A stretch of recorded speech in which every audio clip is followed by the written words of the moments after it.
Well, hello there, friendos. How are we doing? Hopefully, you're doing absolutely wonderful today. I hope that you're all having a great day and are feeling the blessings of God on your side. You know, all that good stuff. Washa! And I will say that I am feeling very blessed lately. You know, it's my favorite time of year. It's spooky season. It's autumn. Uh, the leaves are turning orange and other colors. The spookiness is in the air, and everybody's watching spooky movies, and I can finally talk to everyone about all the lovely spooky movies I've seen.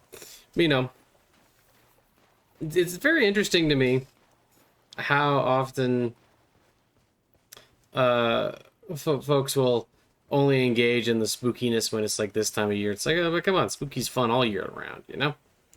Anyway, today I wanted to talk a little bit about the notion that maybe you should not cling to views, and that's actually something that is kind of difficult. Like what?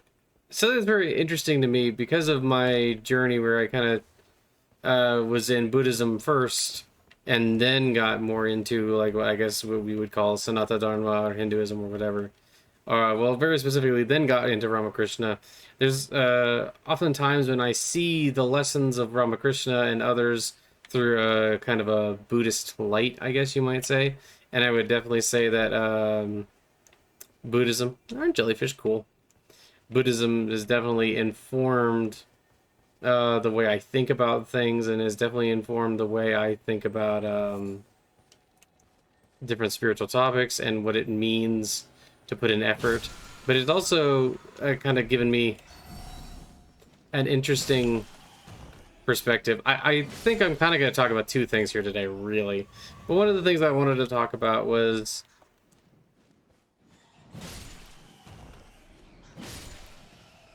the idea that A, you shouldn't cling too hard to your beliefs. Religion is a tool, right? Religion is there to get you to the other side. It's there to get you into contact with God, or, you know, inner peace or whatever. And the thing is that it's a tool that will get you there. The Buddha talked about how, like, once you got to the other side of the river, like, basically the Dharma was a boat, right? And it's a boat. You would use it to get to the other side of the river, but once you got to the other side of the river, you would not carry the boat with you. You know, hello. And I was kind of thinking about that. I think. Oh, jeez. It's not a lot of damage. It's mostly just that you make me fall. Damn. I guess it could be a decent amount of bleed. But basically, the idea is that you shouldn't cling too hard to your beliefs.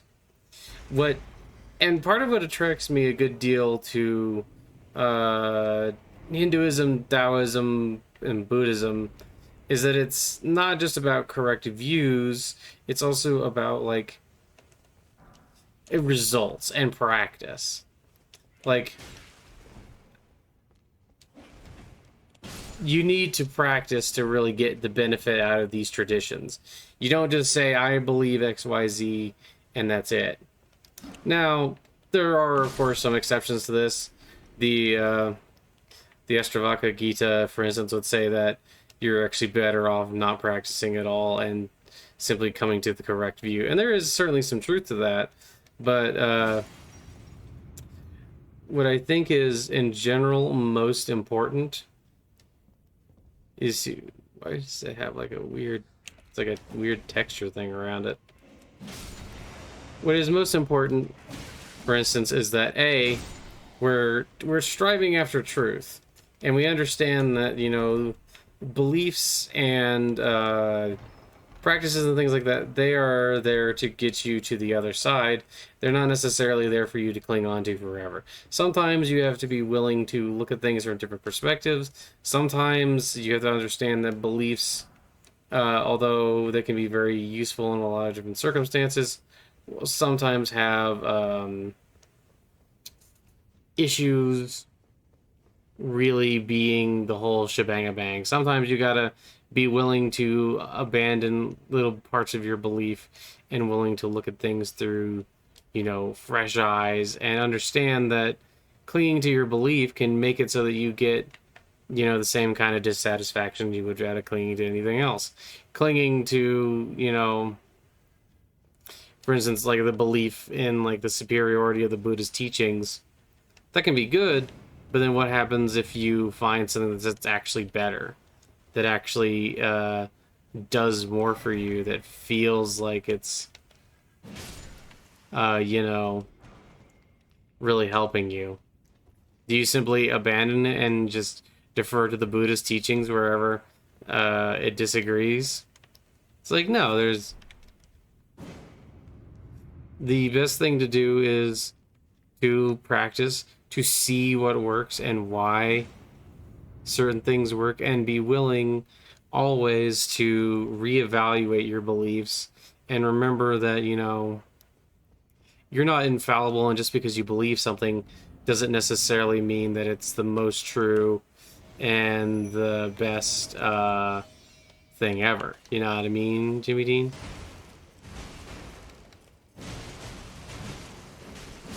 This is a summon, I think. I have never actually fought this guy before, I just realized. But where... Okay, but then where is this... Oh, there's a snail. Jeez, man. A little enthusiastic there, are you? I mean, enthusiasm isn't necessarily a bad thing. But it's kind of one of the things that we have to realize, too, is that, well, for instance, I was doing a lot of Buddhist practice, but Buddhism, at least early Buddhism, is not, like, super heavy into devotion. And then I, tried out some Vajrayana practices that were really into devotion, and then, the further on I went, the more I got close and realized that devotion worked very well for me. But if I just stuck to early Buddhism and didn't let anything else, influence me, or, didn't, like, come to understand that I don't have to agree 100% with something, at least in the sense of, like, what the Buddha talks about and believes and stuff like that, then, maybe I would have a less effective spiritual path. Maybe I would have less joy in my life. And, like, even though Buddhism, helped out a good deal in a lot of cases, there were also times when I needed to look at, like, a broader range of beliefs, and I needed to look at a broader range of understandings to really to really get somewhere. And what I started to realize, especially, is that it's not like just the practice. It's not just the beliefs. It's how you use them and what you do with them to live a better life, and to live a life, full of dharma and peace. It's the same thing with, like, the teachings of Jesus Christ. Like, if you say you love Jesus, but then you don't really follow his teachings, and you kind of just occasionally practice, it's like, well, it's not like God's gonna hate that,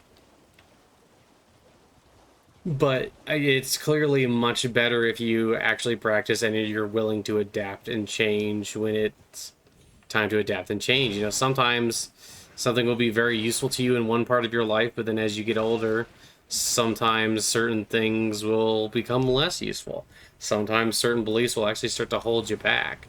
It's kind of like how I've met a lot of people, well, maybe not a lot, but I met a decent number of people who practice Zen, and among a couple of them, I've heard similar statements, but one person put it very succinctly when they said, Zen's very good when you're first starting out, and it's very good towards like the end of your practice, right?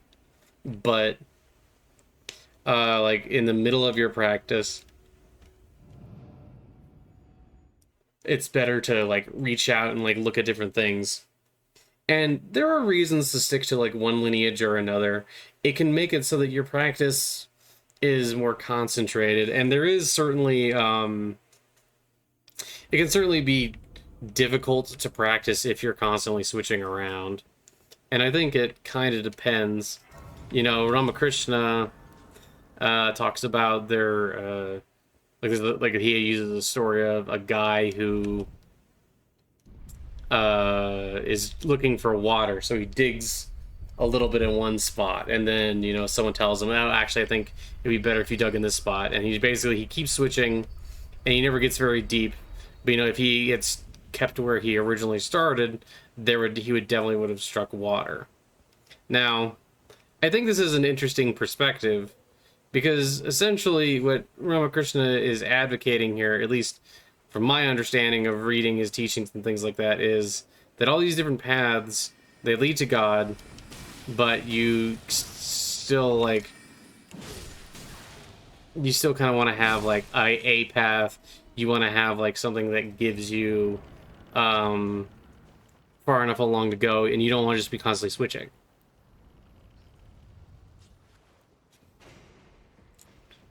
And it's kind of interesting to think about that because I think that's necessarily fairly true, but I also think that it can benefit you tremendously to experiment with different paths and different practices if you can still find yourself focusing on that one eternal divinity, you know, God, or, you know, whatever your end goal is. I think I've found that checking out different practices and reading and kind of comparing them and seeing where they all also fit.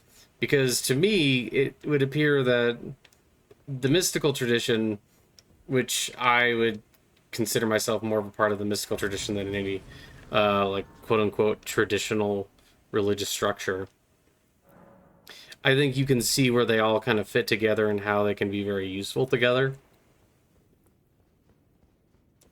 Like, if you go, like, with mainline Christianity, for instance, and then you go with mainline Hinduism, I think there's enough differences that it would be kind of... Oh, dang it.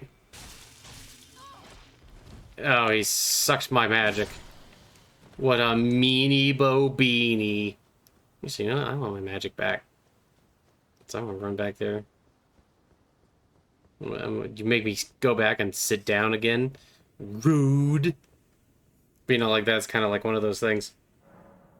I've gotten a lot out of experimenting with different traditions, but I kind of have my own thing going on where I'm mostly focusing on the grander mystical tradition rather than, oh, you think I don't know you're there?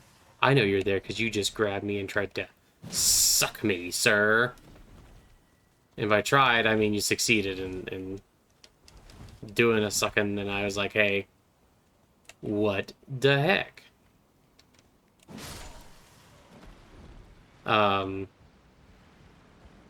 And, you know, like, looking at how all these different traditions help people and how there's clearly a lot that you can gain from, understanding and exploring different traditions.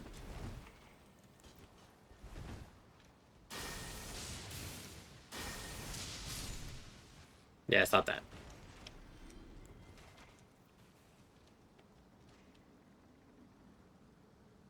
Uh-oh. I had a momentary freak out.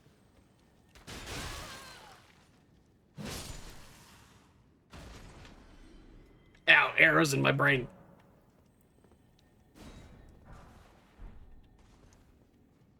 Ooh, marionette soldier ashes. I will probably never use that because I just always used my big cool knight guy. I mean, to be fair though, big cool knight guy is best. I have two big cool knight guys, and they're both very cool. Very cool. But yeah, you can also find that if you pursue one particular path for a long time, you can get to these points where you'll just have, like, it kind of just doesn't really feel like much is changing or you're getting anywhere, or your practices can start to feel very mechanical, for instance. And that's why sometimes some of the best things to do is do something that you wouldn't normally do, check out other traditions, Maybe, or maybe, you know, a lot of traditions will have multiple different practices that go across the same tradition, and sometimes it can be very good to just explore along that route and find other. Dang it. Stop it. It can be very good to find out like what's going on in these various other traditions and all that kind of stuff. What? Okay then. But yeah. So that's just stuff to keep in mind. Remember not to cling to any one particular understanding of things, and sometimes even going with contradictory ideas and like seeing how contradictory ideas can actually complement each other, or like understanding like how complex the nature of reality is and how sometimes you just have different ideas that really don't seem to fit, but then like if you practice them or understand them in the correct way, they'll actually come together quite nicely. Of course. What? No, I didn't. Just stab him.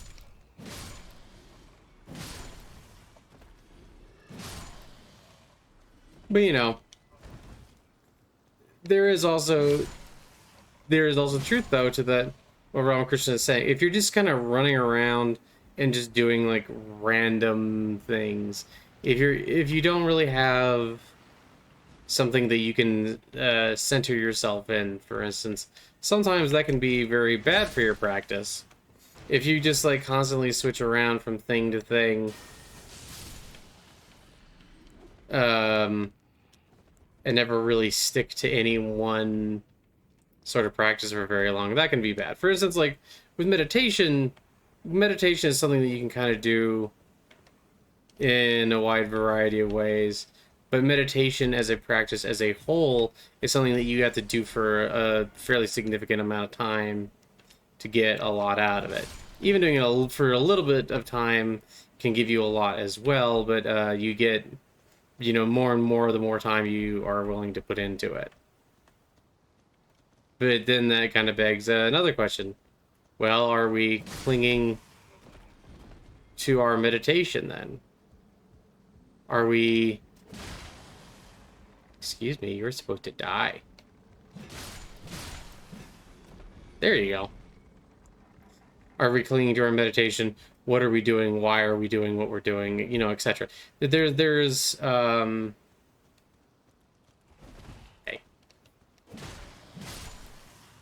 And that's another thing, is that you do have to have faith and you have to be willing to stick with things.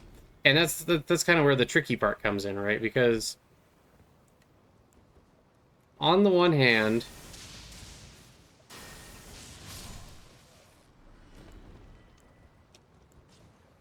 it's not so much that you're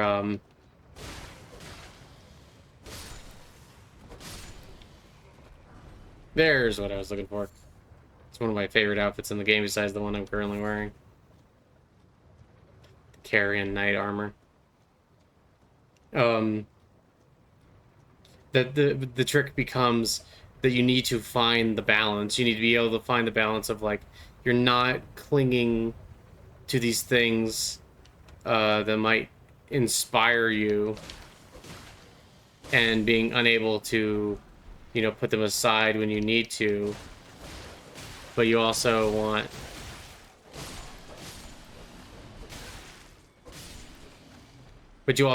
to have, you know, the ability and the understanding that some things do take time and some things do take a decent amount of faith to really get them where you need to get them. Like I say, like I said, with meditation, that's a practice that you have to put a decent amount of time into really before you get very far with it. So you can't just be like, nah, I've spent an hour total doing meditation and not very much happened, so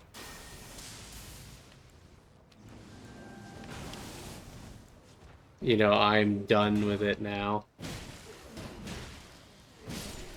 You have to be willing to put the time in, but you also need to know when to let go. It's a complicated process, and this is part of the reason why sometimes it is good to have a guru who can kind of help walk you through some of this stuff and let you figure out. You know what a guru is trying to do in a lot of cases is help you get to their own to like the realization that they've had. And it's like, and I would argue though that this is kind of where like some conflict comes in with certain traditions, because if it's a guru based tradition, then like the idea of not clinging to any one thing and keeping your mind open makes it more difficult, because with a guru you're kind of supposed to trust them, you know, and you're supposed to trust them, and you're supposed to kind of lean on them for their understanding, and you're supposed to kind of go with what they say, which I personally find that it's not super useful. It's good in the sense that I like to get I like it when people tell me like, well, this is my experience, this is how I got here, this is what I did, and here's why I did what I did. You know, that can be very useful, but I also think that it's good to be as independent as possible from a teacher. To, you know, like for instance with the Buddha, like he didn't really want to be super glorified. What he wanted was his students to take his teachings, to be critical of them, to understand them. I mean, obviously the Buddha still thought that he had quote unquote the best teachings. That's like kind of the superiority conceit in Buddhism, but he still wanted his students to hey, could you stop? Thank you.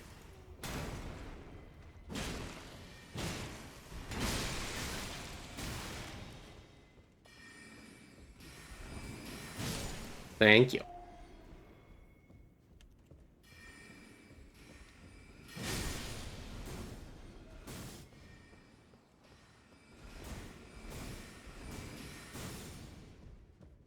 And so I personally find that it's better, I think, to be able to take time to figure out, you know, what do I have faith in, for instance? What do I believe? And to really kind of think about what it means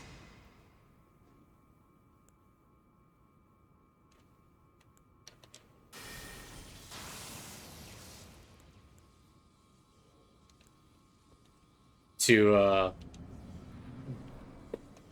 believe something, and what does it mean to question something. You know, for instance, are there beliefs you have that you're not really willing to question? And it's important to, man, that was a lot of damage to that wolf. And if there are beliefs that you have that you're not willing to question, maybe ask yourself why you're unwilling to question them. Because the thing is, you're not, ultimately, you're trying not to cling to like anything. You're trying to get to the other side, to be as free as possible. You're trying to, you know, get closer to God. You're trying to understand the nature of reality, the nature of you yourself. You know, you're trying to do these things, and if you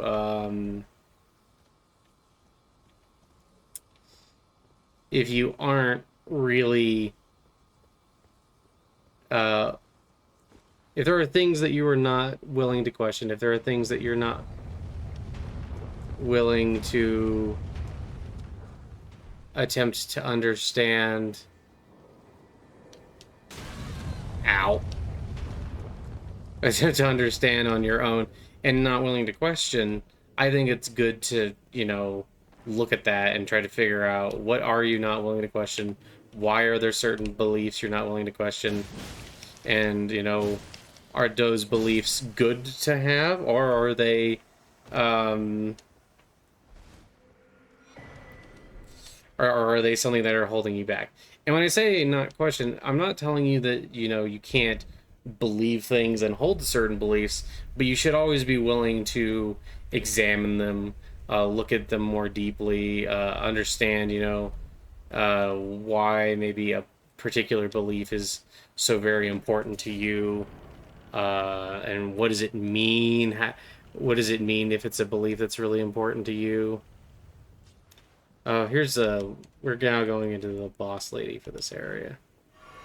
I think I'm just gonna do the first part without summoning the guy and then summon him in the second part so that he doesn't lose any health.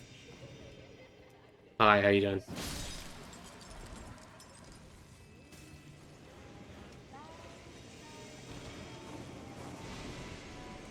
Hi. Okay.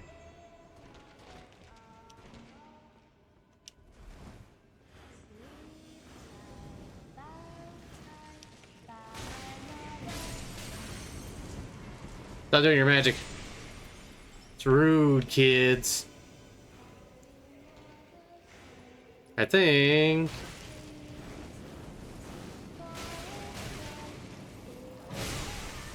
Ow.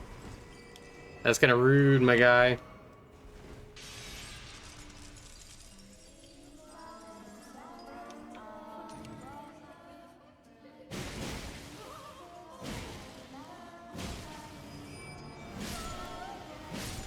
Oh, there's that part taken care of. And then she does moon stuff. Are you ready for moon stuff?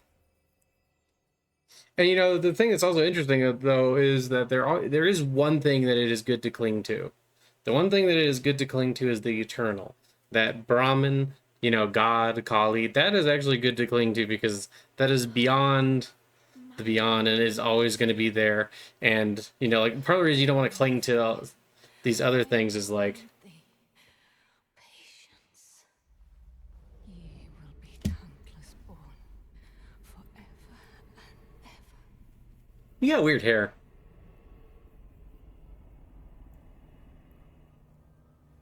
But, like the reason you don't want to cling to these other things is because they're always changing and they're not eternal. My name is Rani the Witch.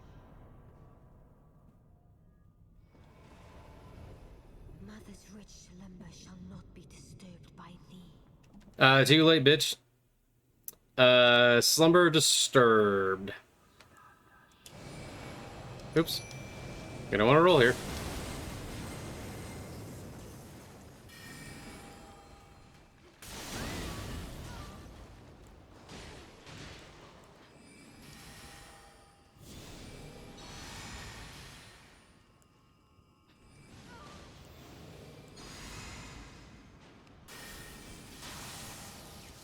Cool.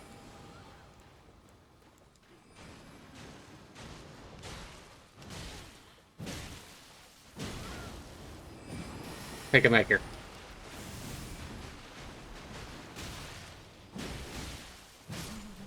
Little Rani. There we go. Yeah. Your silly hair done is hairstyle's done. But it is very good to consider like what does it mean to cling to your beliefs? Why do you cling to certain beliefs? And it's very important to consider all of these things. Sometimes to get closer to God, you have to abandon certain. Where did ye flee, my sweetings? Come out from whence ye Shh. There are books.